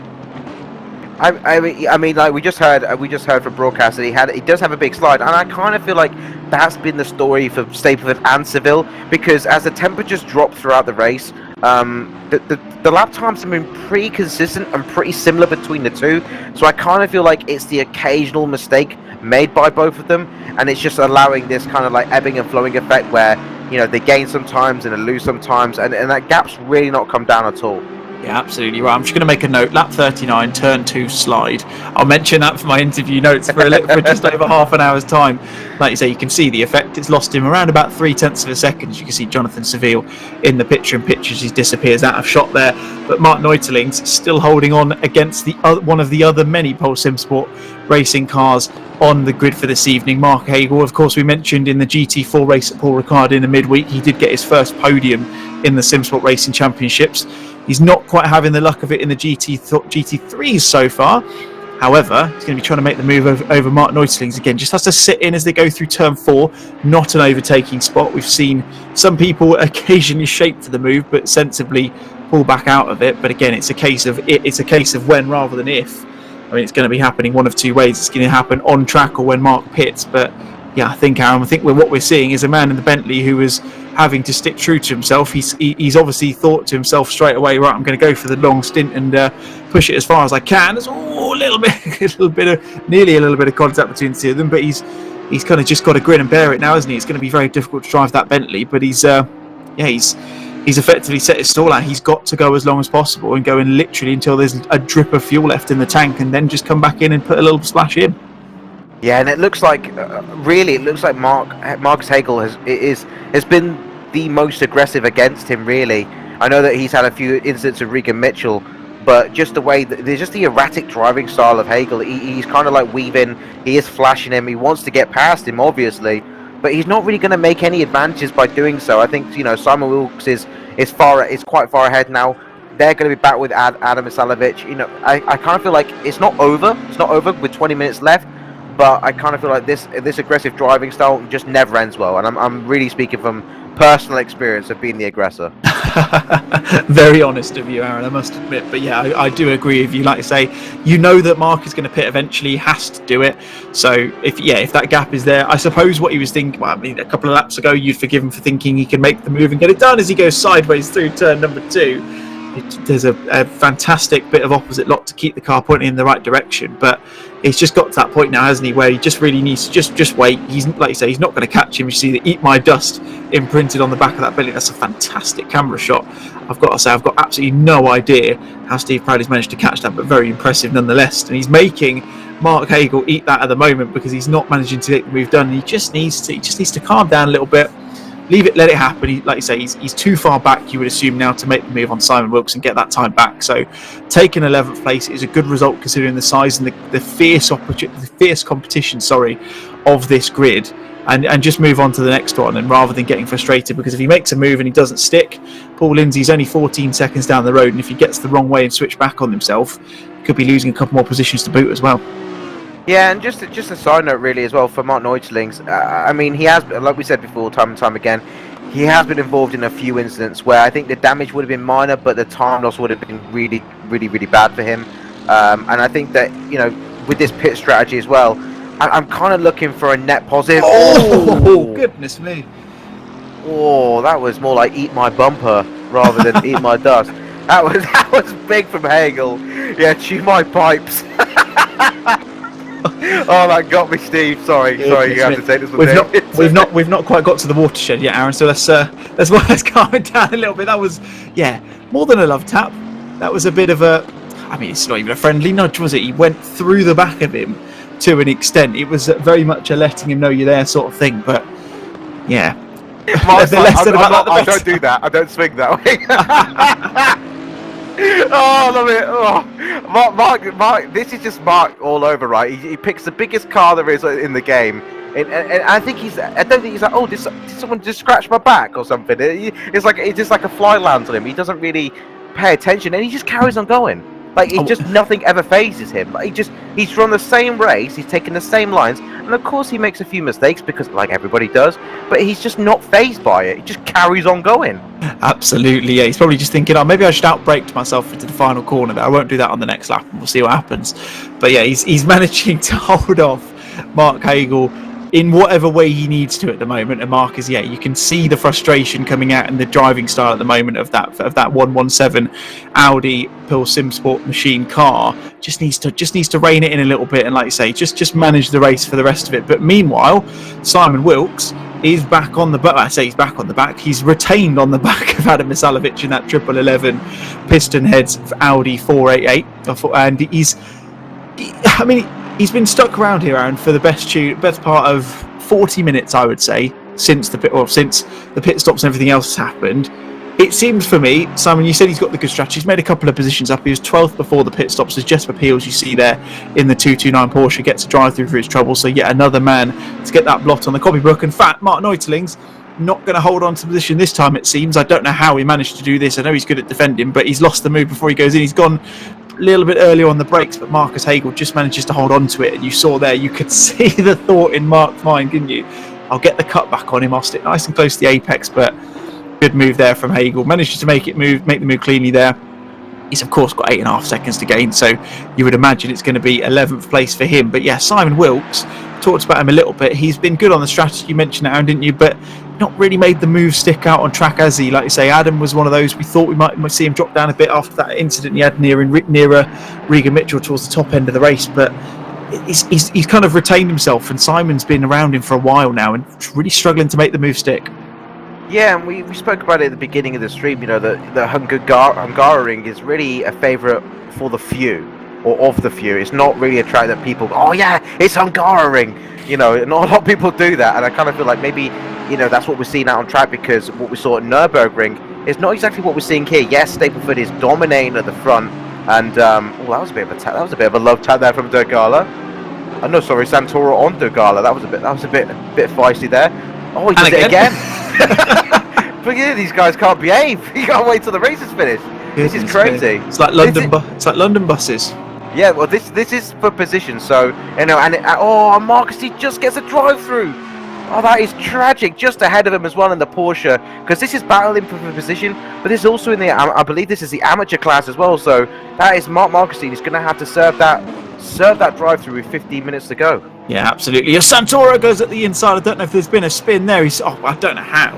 Martin-Pilkington has ended up in the back of that with facing the right way. It looked like a sure collision between the two of them, as Roberto Santoro, did collect it affectionately, send it, as for want of a better phrase, as Marcus pulls into the pits, and that's going to promote Martin-Pilkington to second in class behind Sebastian Tolonera, who's been a class above the rest, no pun intended, in that AM class so far. Mark Roddenberry leading the Pro-Am class. He was behind Ash Knight for a point, but Ash Knight unfortunately having to retire from this race after the drive-through penalty he got earlier on, and Martin-Pilkington goes very deep into there. A couple of ping issues there. You can see the car shaping around a little bit, but somehow still has the inside line going into turn 2 ahead of Santoro. Oh, very close. No quarter given between these two, and Santoro is going to try and go around the outside, but doesn't manage to. Pilkington keeps the inside and manages to hold on to 20th position at the moment. And again, and that just shows the fierce competitive nature of all these drivers. These guys are fighting for 20th position, yet they are still going for it, as they would be as if they were fighting for the lead of this race. It's brilliant, isn't it? Oh, it's great. It's great to see, and I just got to just to note. Oh, he's done it again. He's hit him again in the rear, and that is 𝗏𝗏𝗏𝗏. Oh, he's waiting for him. So Santoro hit 𝗏𝗏𝗏𝗏 in the rear, and we got 𝗏𝗏𝗏𝗏 waiting. Oh, sorry, Santoro waiting in the Audi. But you kind of felt like it was coming. They were no respect for each other's boundaries, really, in terms of, you know, hitting each other. And I kind of feel like it was shown by 𝗏𝗏𝗏 in the Ferrari going into turn 2. You know, he moved towards the racing line, and as if 𝗏𝗏𝗏𝗏 wasn't even there.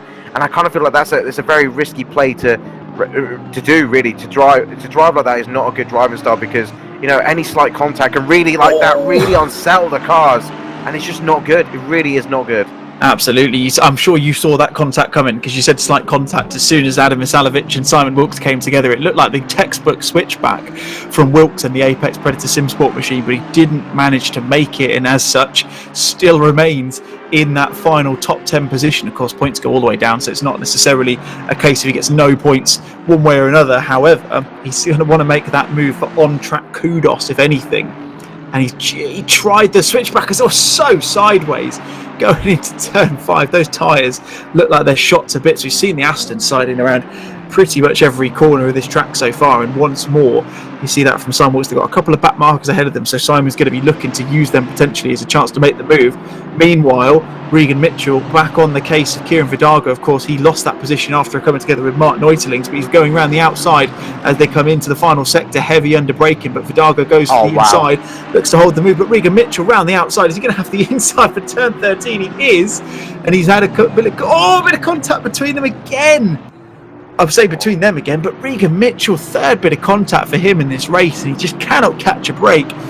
Those shark teeth really getting the best of every single car, it seems, in this race so far. Again, very sportsmanlike behaviour from the number 69 driver, just elects to wait for 𝗏𝗏𝗏𝗏, so good work from him to do that, but that's going to give Pinchbeck in the background a chance to get back onto the back of these as well. So all of these coming together, that Regan Mitchell's been a part of. You imagine if he hadn't have done, he would have been up in 5th place at least at this moment, but just can't seem to get clear of the action. No, and it was such a move around the outside there. That is, if you've got the confidence of the car, fantastic. He positioned it perfectly on the racing line, broke late, you know, read the situation well. 𝗬𝗏𝗏𝗏𝗏 went defensive, and you want to be going all the way around the outside. It was fantastic, and for it all to fall apart there, it was like, it looked like Regan Mitchell was trying to V off the corner going out of the last sector, and it just didn't work. They came together, and again, Regan Mitchell for the 3rd time coming into contact with someone and losing a bucket of time after gaining 7 seconds on Chris Pinchbeck. Remember, because those two were together with Martin-Pilkington, he gained 7 seconds after going through past Martin-Pilkington, and only to be met by another incident. Yeah, it's a shame. Absolutely, it is definitely a shame. And just to mention, Martin-Pilkington still yet to make his pit stop. I know that he'll be aware, he still needs to do it, but it's always fun to make that joke, isn't it? I wonder if he knows he's still got that pit stop to make with just under 11 minutes left of this race.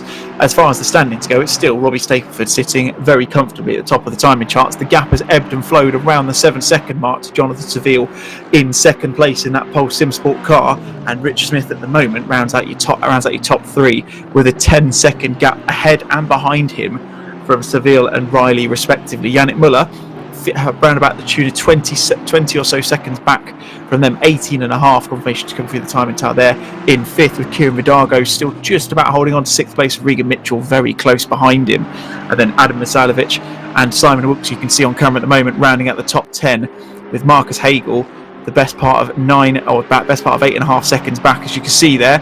𝗪𝗔𝗏𝗏𝗏𝗏 getting a drive-through penalty, so he's been found foul of track limits, and Simon Wilkes still all over the back. He's had one proper chance to make the move, and it didn't make it stick, so they're a bit of a coming together in T1. He's still got just under 10 minutes. Aaron, thoughts? Will he get the position, or will he have to sit and deal with 10th place the rest of this race? I kind of feel like both of them really deserve to be in the top 10, and then if they did switch, it really wouldn't make that much of a difference. I think Adam really has deserved it, but so has Simon. You know, they've both kind of been in the wars a little bit this race. They've had to work for their positions too. It's not been an easy, straightforward race. Like Stapleford at the front, it's just been in clean air. Yeah, he had to work for that gap, but since so, he has maintained that, not really been affected by any other person's pit strategy, so he must have nailed his pit. But these two guys have really been in the wars, so I kind of feel like they both deserve that better position. Yeah, absolutely. Like you say, fantastic work from these two. They've both battled through. Of course, Adam dropping down a little bit, and Simon coming up a few positions as well, but both have done really well so far. And like you say, they've managed to keep this battle going on for quite a while with no real proper coming together between the two of them, which really kind of pays testament to the way that these guys are driving. They're doing a fantastic job so far. I'm actually just looking at the pit stop times just to confirm what you said, Aaron, between Stapleford and Sevilla. There was a 3-second delta to the benefit of Robbie Stapleford at the pit stop. So yeah, you can see where that gap's come from, and he's just starting to eke it out a little bit further. He's already got the fastest lap, I believe, because he got that earlier on in the race, a 1:43.1. So he's still going to be sitting at that extra point, or he's going to be getting everything at the moment. The trifecta, as it were. He's going to have potentially the win, the pole position, and the fastest lap. So he's going to be very pleased with himself, and I'm sure he'll be showing us that happiness in the interview booth at the end of this race once we finished up. Simon Wilkes still unable to make the move, and you can see, just going back a little bit further down the grid, 𝗬𝗡, he's come up a few positions. He qualified down to the back end of the top 20, but has come up a few places and now on the back of Paul Lindsay as Mark 𝗏𝗏𝗏𝗏 finally releases himself into the pits and promotes everyone around him up a position at least. But 𝗏𝗡's got another position in mind as he's all over the back of Paul Lindsay in that number 77 to the Stars machine. He's going to shape to the inside, is he? No, just waits another lap. He's still got 7.5 minutes, Aaron. Still plenty of time, but he has to be aware of 𝗏𝗏𝗏𝗏𝗏, who's just on the back of him as well. Yeah, been a bit of a grey man this in this race, 𝗬𝗏𝗏𝗏𝗏, Regan Mitchell's teammate. I would say at least a less active race than his teammate Regan Mitchell. I think that's safe to say. But he's battling, like you see. You know, he's in close proximity with Paul Lindsay ahead of him, and then we've got 𝗏𝗏𝗏𝗏𝗏 just behind him as well. So this is still a battle yet to unfold. But we've not really been on board with that much because not that much has happened, and that's a great result for him, because sometimes we do find that 𝗬𝗏𝗏𝗏𝗏𝗏 is in the thick of it, and he'll just be happy to take a top 15 result in this race. Yeah, absolutely. I just noticed as well, I think that was Mark Raddenbury on the inside of turn 4 there, facing the wrong way. So I think he's had a bit of a coming together. I wonder if he did I'm going to affectionately call it the Ash Coupland, and just caught a bit too much of the curb and spun himself round. So a race to forget for the 750 positive perception driver. But at this moment in time, your 6th place position is currently held by this man, 𝗓𝗏𝗏𝗏𝗏. Of course, he had a disconnect on Wednesday night. I probably shouldn't mention that because he'll murder me if he does hear me say that in the stream, if it does happen to him, but hopefully it won't. He's still got Regan Mitchell just over half a second behind him, so it's still all to play for this 6th place on track. Simon Wilkes, of course, still behind behind Adam Mazalovic, sorry, as 𝗏𝗏𝗏𝗏𝗏 went a little bit wide coming into turn 1 there. Regan Mitchell's closer than he has been over the last couple of laps. Like we say, he's been caught up in a few as the Aston Martin going sideways. It's not the first time we've seen that happen, and it just seems, I wonder if it's they're just being a bit too aggressive on the downshift, pitching the car and just getting the back end to turn in. But it just looks like every time they're going to lose it, but they seem to hold on to it. It's such good driving control from the Aston Martin guys this evening from what we've seen. Yeah, well, we were on board with Kieran, weren't we? I think it was for qualification for the hot lap, and we saw him downshift to first gear for that turn 3, and really the only reason you would do that is to get extra rotation. But if you do it at a higher speed, like a too high speed, you just lock the diff, which is kind of what seems to be happening here for 𝗓𝗏𝗏𝗏𝗏𝗏. Like that's what will initiate that kind of rotation, that over rotation, and he does a great job to control it. But I kind of feel like it's unnecessary. He could easily take that corner in 2nd gear and not have that problem. Absolutely, yeah. Just puts himself under a bit of pressure from Regan Mitchell. So I was going to merge the two together. We're going to get Kieran Mitchell, and that happened a few laps ago, and they had that little coming together. But yeah, Regan Mitchell still all over the back, those shark teeth well in the rear view mirror of 𝗓𝗏𝗏𝗏𝗏𝗏. Again, not the most appetizing thing, or not the nicest thing you want to be looking at as we come into this final 5 minutes. Amazing the race has gone this quickly, as Robbie Stapleford rounds for probably got about 3 laps left. He's going to top that 50 lap mark. And he's got that 9-second gap ahead of Jonathan Seville, who's got a 13-second gap over Rich Smith, and that is your top 3. And barring any miraculous coming togethers between any of those, any back markers or any mistakes from those of them, you would expect that those will be the top 3 that will be interviewing after this race, and we'll get their thoughts on for what appears to be for them a relatively uneventful race. But I'm sure we'll be able to get some interesting thoughts from them nonetheless. Of course, after tonight's race, we turn our focus to the Mount Panorama circuit in Bathurst in 2 weeks' time for round 4. We then head back to Europe to Zolder in 2 weeks after that, and then we finish off at the iconic Spa-Francorchamps circuit for round number 6 2 weeks after that. So it's a fortnightly thing, this GT3 Championship here at Simsport Racing, and you want to make sure, if you haven't done already, that you've subscribed and you've liked this stream so you can be aware of any other content that comes out over the near future, because there's plenty of it to come, plenty more racing like we've seen this evening. But at this moment in time, 𝗓𝗏𝗏𝗏𝗏𝗏, Aaron, still holding on, and he's got just under 4 minutes left. He certainly seems to be, I wouldn't say he's exercising too much comfort at the moment, but it looks to me like 𝗏𝗏𝗘𝗧's maybe just lost a bit of the tyre life and doesn't seem to be as confident as he was over the last couple of laps. He looks like a dog on a nylon carpet. That's what it looks like. He just can't get anywhere. He's really struggling for grip in these low speed corners, and he's doing a tremendous job to keep 𝗏𝗏𝗘𝗧 behind. I would love to. You were talking about the interviews that you're going to be doing later on. I would love to get it as we go on board with the man. Love to get a little bit of a speech from Martin-Pilkington, because he is actually battling for position. But as it stands, with 3 minutes to go, even with all those incidents, he is 5 places up from where he started. So his pit strategy for me has worked out, and really has kind of like enforce that validity of his pit strategy. Yeah, people might be fuming that he held them up, but he wasn't. He was actually defending. I kind of feel like, you know, his pit strategy worked out.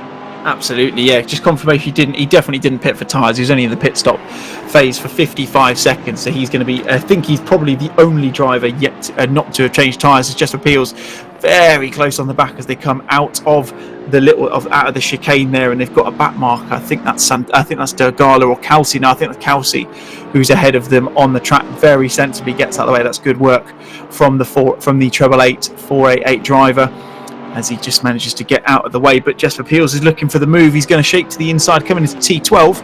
He's going to be late on the brakes. Just about managed to get down the inside. We're going to get a horrible banner in front of us, so we'll wait to see what happens as 𝗏𝗏𝗘𝗧s is around the outside now. Martin-Pilkington's to the inside, but those worn tyres not giving him any grip at all. But 𝗏𝗏𝗘𝗧s just goes a bit too wide, Aaron, and just gets himself on the marbles, drags him out further, and he's got to try again.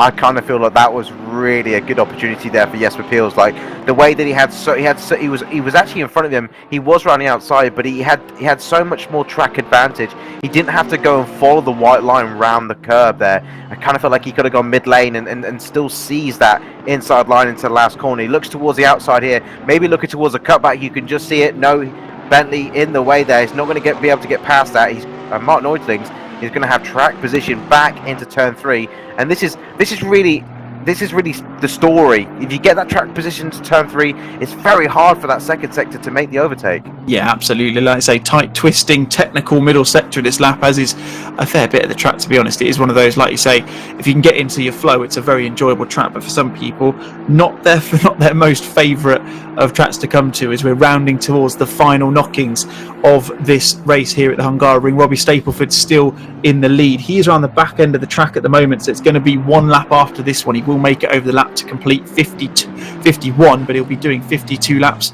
of this Hungaroring GP circuit this evening. 𝗏𝗏𝗘𝗧 still managing to hold off from the silver number 69 machine of 𝗏𝗏𝗘𝗧.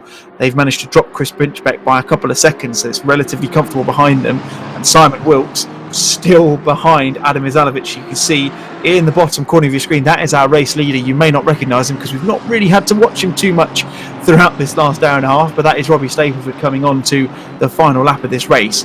And like I say, Aaron, he's been relatively comfortable throughout. Did a fantastic job in qualifying. We saw him eke it out when it mattered in the hot laps, and then as a result got a gap, a little bit more comfortable in the pit stops, and he's managed this race perfectly. Yeah, certainly a lot less stress than he definitely had to deal with at Nurburgring, and this is obviously going to help him extend his championship lead here. Still 3 rounds to go after this, so I would say it's anybody's game, especially as we're going to go to Bathurst, and he's in the McLaren at Bathurst. Not a particularly favourite combo there, as one of the Ferraris gets out the way of 𝗏𝗏𝗏𝗏𝗏 and 𝗏𝗏𝗏𝗏𝗏. They don't want any part of this. They don't want to get in the way here. It's last lap really for these two. So if 𝗏𝗏𝗏𝗏𝗏 is going to have a go, I still think it's turn 1, David. Yeah, absolutely. You see them coming through the final corner for the second to last time. 𝗏𝗏𝗏𝗏𝗏 not really with the run that he would have wanted. He goes very wide coming out of the final corner, but stuck within track limits. So he's going to be fine in that respect. He's only got one more lap to avoid any track limit violations. However, we don't obviously know how many he's got. Looks to the inside. Final proper overtaking spot on the lap and doesn't make the move.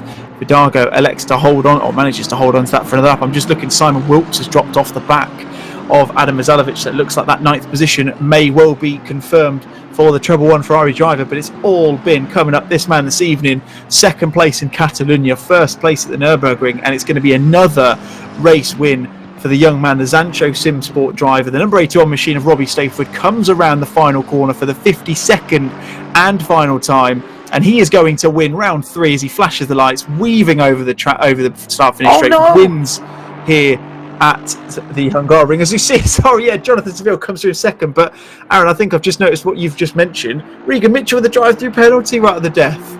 Yeah, I can't believe it. It just popped up on the automaton. I didn't mean to interrupt you. That was more like Tourette's on my side, so my bad. But I saw the drive-through there, and I don't know how far that's going to drop him down the order on the last lap. The last lap. No. Oh goodness me! As you see, Rich Smith coming through for his final podium position. Dean Riley comes through in fourth place, staying. It's Linus Stern for the top four, which shows you how quick they've been so far this evening. Yannick Müller managing to gain a handful of positions throughout this race and gets a couple towards the end and gets himself up into fifth place. Qiran Vidago in the end comfortably finishing in sixth position due to courtesy of what we've just talked about there. A last minute drive-through penalty for Regan Mitchell. Of course, he won't take it. It's not possible to take it on the final lap as far as I know, so he will get a time penalty slapped upon him, and I don't know how long that's going to be. We might get confirmation as he crosses the line. It's only 30 seconds, but that's going to shoot him right the way down. Chris Pinchbeck finishes in 8th, technically 7th.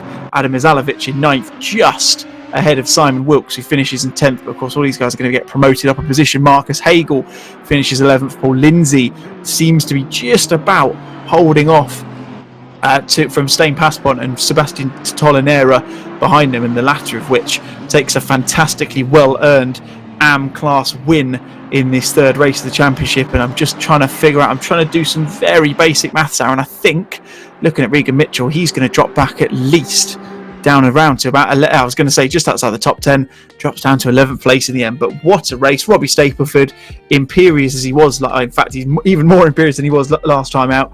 That was a very comfortable and very confident win from that Zancho Simsport man, wasn't it? Yeah, I expected more action at the beginning of the race, to be honest, between the top four, but it really spread out super quick. Within maybe 2 laps, they were 2 seconds apart from each other and just raced their own race. We weren't on board with them, for the top four that much, because they were just miles apart from each other, really. And it was I think it was a relatively comfortable win for Robbie Stapleford. Absolutely, yeah. Like you say, we'll be able to get a chat with those guys in a minute. We'll hopefully be able to get the thoughts from your top three. But yeah, like you say, Robbie Stapleford taking the win there from Jonathan Seville, and Rich Smith rounding out your top three.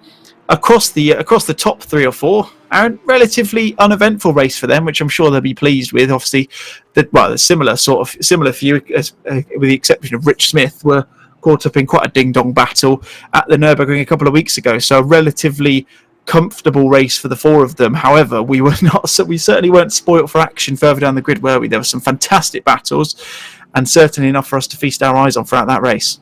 Rightly so. I think that I think Quali had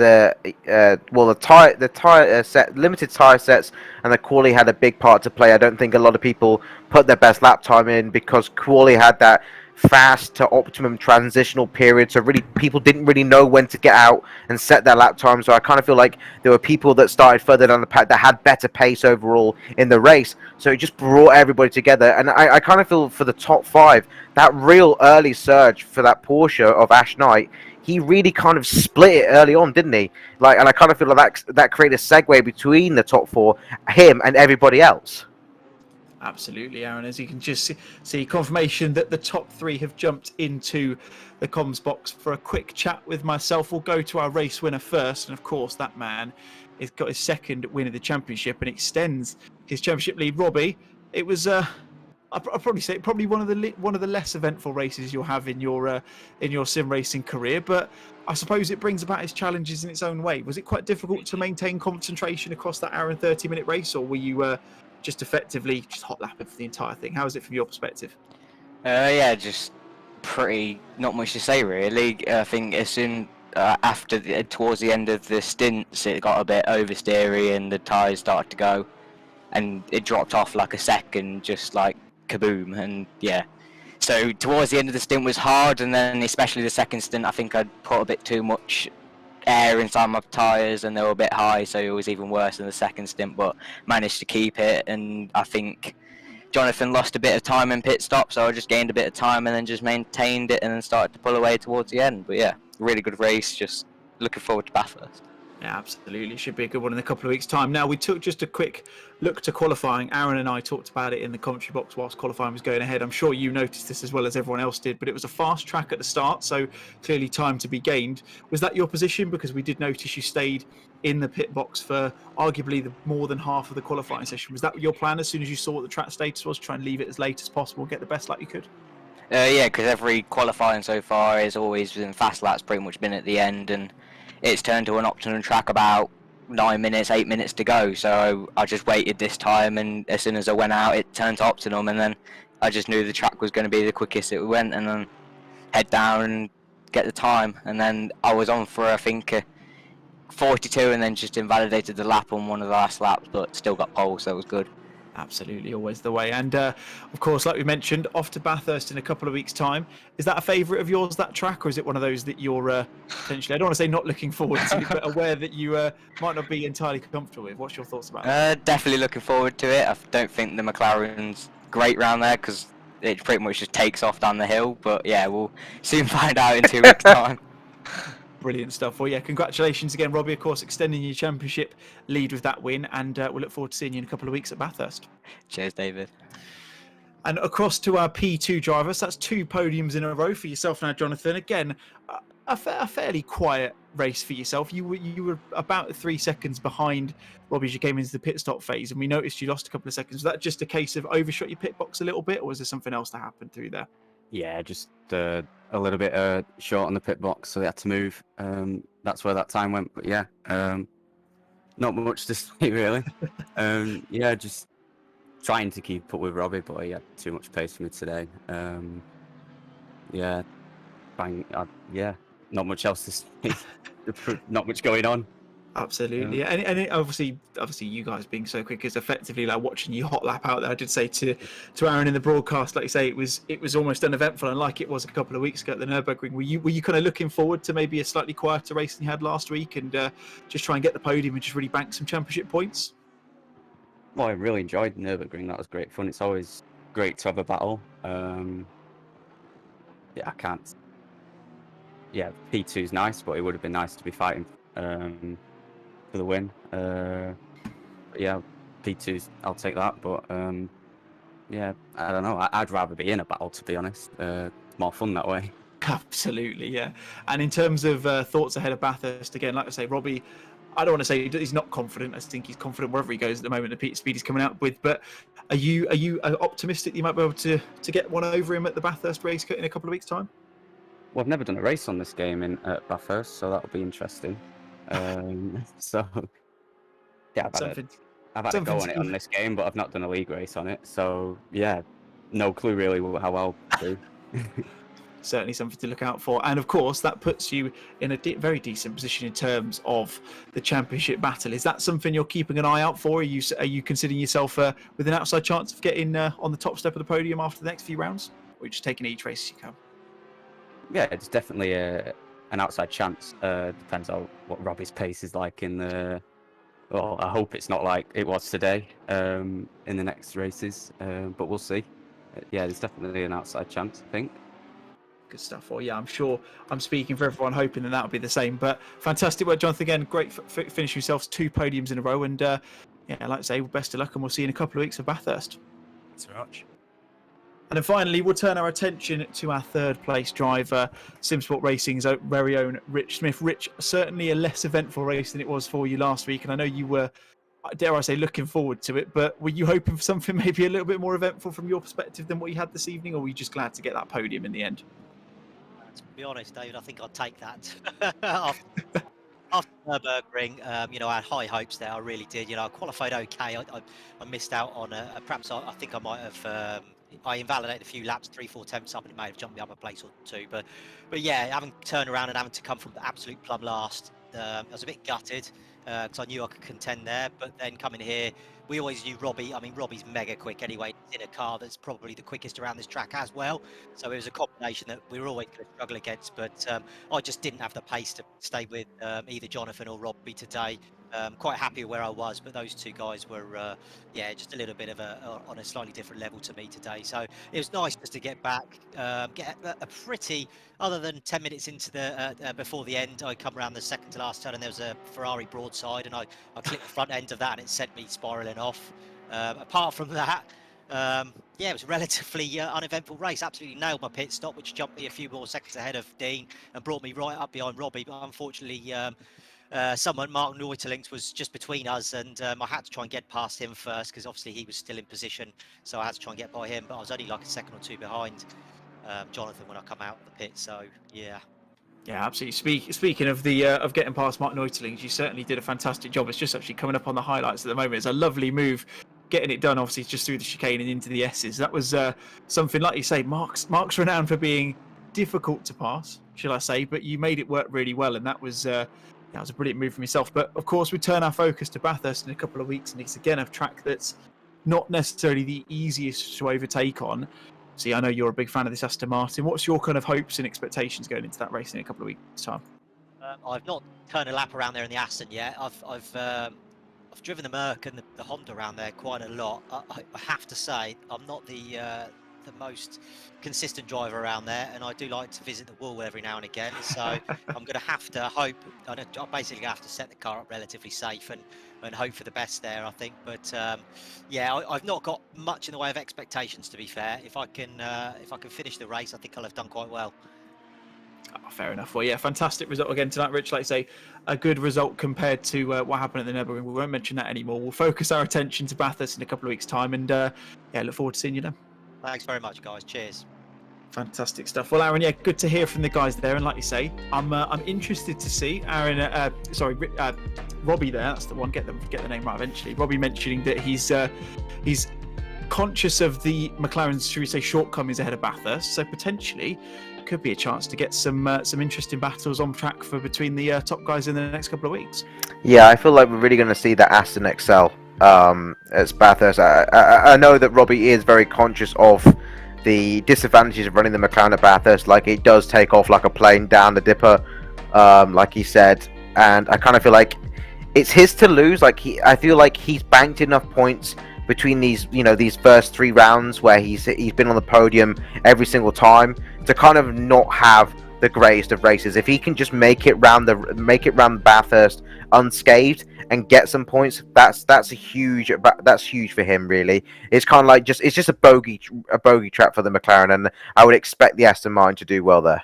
Absolutely. And speaking of which, like I say, it's Bathurst in a couple of weeks' time. It's been the 𝗏𝗏𝗡𝗏 show for the last 2 rounds. However, as you heard there, the McLaren not necessarily strong at the Mount Panorama circuit, so plenty of action to come in that race in a fortnight's time. We then head to Zolder, and then we finish off the season at Spa and round number 6. But for this evening, that's going to be the end of this broadcast. Thank you very much for watching, as always.